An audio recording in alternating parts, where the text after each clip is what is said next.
ഇവർക്ക് അറിയാൻ വയ്യാത്തതല്ലോ ഈ 2012 പോലെ നിലവിലിരിക്കുന്ന ഈ കാര്യം, ഈ ഡിസ്പാരിറ്റി ഉണ്ട് എന്ന് മനസ്സിലാക്കിയെങ്കിൽ ഈ പരീക്ഷ കഴിഞ്ഞാണോ ഡിസ്പാരിറ്റിയെക്കുറിച്ച് പിന്നെ ചിന്തിക്കുന്നത്? ആകെ കുഞ്ഞുങ്ങൾ കുറേ ഹോപ്പ് കൊടുത്തു. വല്ല കാര്യമുണ്ടോ? കുഞ്ഞുങ്ങൾക്ക് ഇപ്പം നമ്മൾ മിഠായി വാങ്ങിച്ചു കൊടുക്കാം എന്ന് പറഞ്ഞ് ഇരിക്കും, എന്നിട്ട് മിഠായി ഇല്ല എന്ന് പറഞ്ഞാൽ എന്ത് സംഭവിക്കും എന്ന് പറഞ്ഞതുപോലെ ഈ റാങ്ക് ലിസ്റ്റ് പ്രസിദ്ധീകരിച്ചു. കുറേ അധികം അതിലേക്ക് കടന്നു വന്ന കുഞ്ഞുങ്ങൾ, ഈ കേരള സിലബസിൽ നിന്ന് കടന്നു വന്ന കുട്ടികൾ, അവർ വിചാരിച്ചിരുന്നു അവർക്ക് ന്യായമായിട്ടുമുള്ള ഒരു എക്സ്പെക്റ്റേഷൻ ഉണ്ട്, കിട്ടും ഇന്നടത്ത്. അതെല്ലാം നഷ്ടപ്പെട്ടു. നമ്മുടെ കേരളത്തിലെ ഉന്നത വിദ്യാഭ്യാസ വകുപ്പ് കാരണം ഒരുപാട് കുഞ്ഞുങ്ങൾ ഇപ്പോൾ വെള്ളത്തിലായി. അതിൻ്റെ കാരണമെന്ന് പറഞ്ഞു കഴിഞ്ഞാൽ കുറേ നാളായിട്ട് ഒരു ഈ പരീക്ഷ സെലക്ഷൻ, അതായത് കീം എന്ന് പറയുന്ന പരീക്ഷയാണ് ഇപ്പോൾ നടക്കുന്നത്. എൻട്രൻസ് എക്സാമിനേഷനാണ്.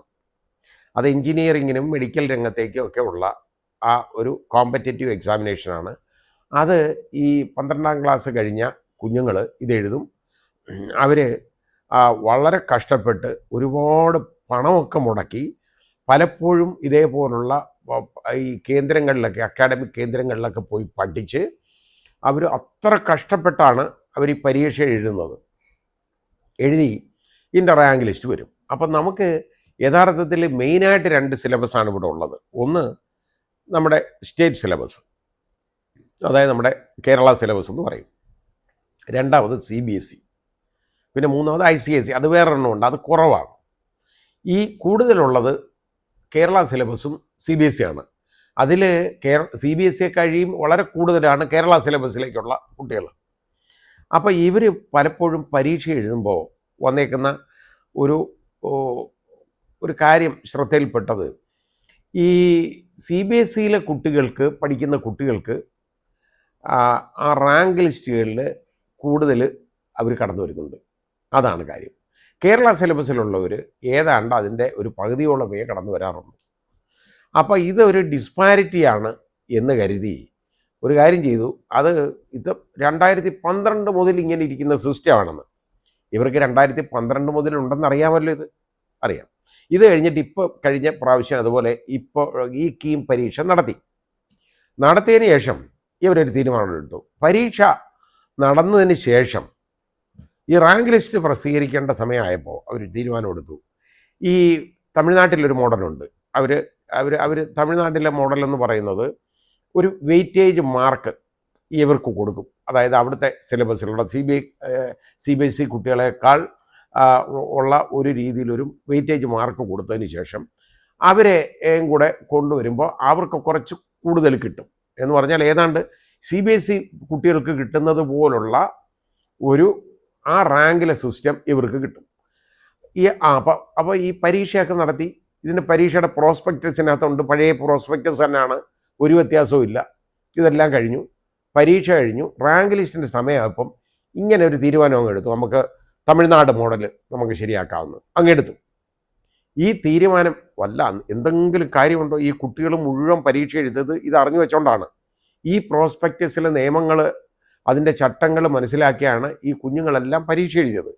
അവർക്ക് ആ റാങ്ക് ലിസ്റ്റ് പ്രസിദ്ധീകരിക്കുന്നതിന് പകരം ഈ ഒരു പരിപാടി ചെയ്തപ്പോൾ എന്താണ്, കേരള സിലബസിലുള്ള ഒരു കുട്ടിയാണ് 1ാം റാങ്ക് വന്നത്.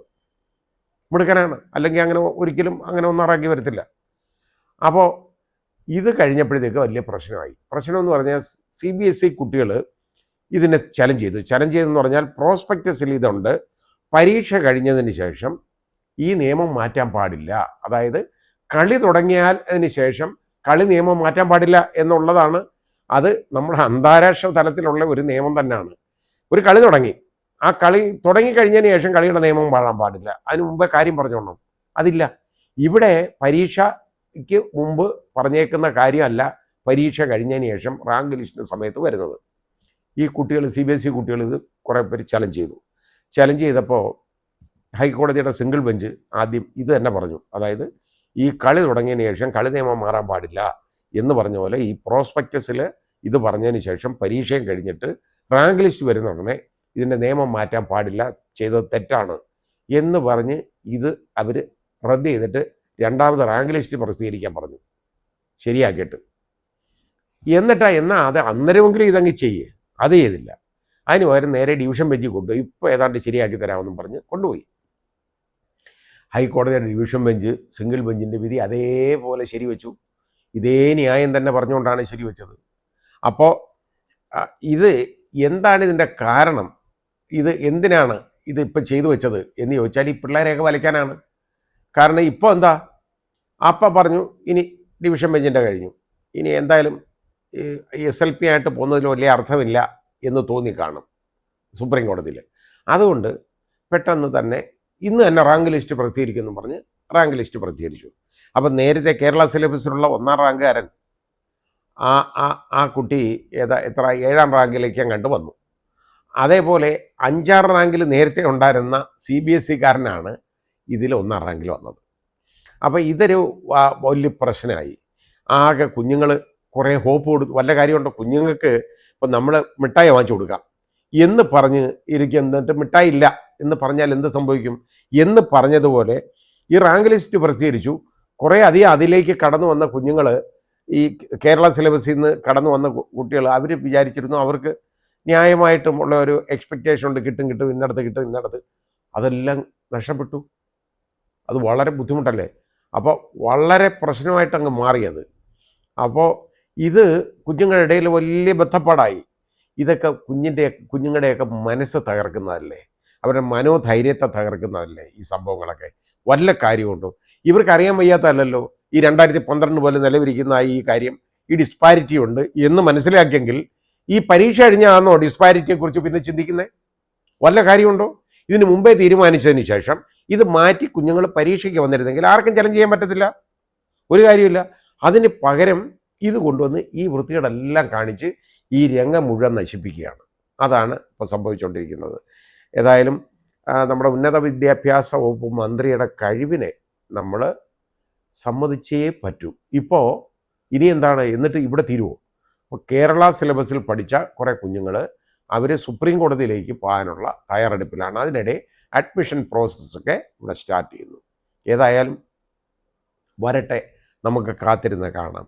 കുഞ്ഞുങ്ങൾക്ക് നീതി കിട്ടണം, അത്രയും ഞാൻ പറഞ്ഞുള്ളൂ. ഇപ്പോൾ CBSE കുട്ടികളെന്ന് പറയുമ്പം കേരള സിലബസും CBSE-യിലെ പഠനഭാരം വളരെ വലുതാണ്. പക്ഷേ ആ അവരുടെ സിലബസ് എന്ന് പറഞ്ഞാൽ അത്ര വലുതാണ്. ആ സിലബസിനോടൊപ്പം കേരള സിലബസ് വരത്തില്ല. അപ്പോൾ CBSE-യിലെ കുഞ്ഞുങ്ങൾക്ക് പരിഗണന കിട്ടുന്നതിനേ നമുക്കൊന്നും പറയാൻ ഒക്കത്തില്ല. കാരണം എന്താണെന്നറിയോ, ഇത് പരീക്ഷ വരുമ്പോൾ അവർ അത്രയും പഠിച്ച് കഷ്ടപ്പെട്ടിട്ടല്ലേ അവർ മാർക്ക് വാങ്ങുന്നത്.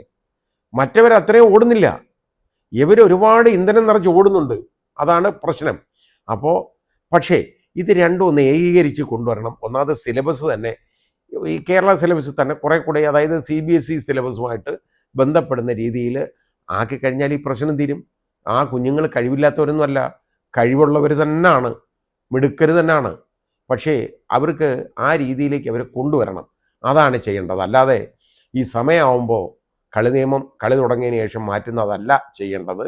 അത് അപകടമായി.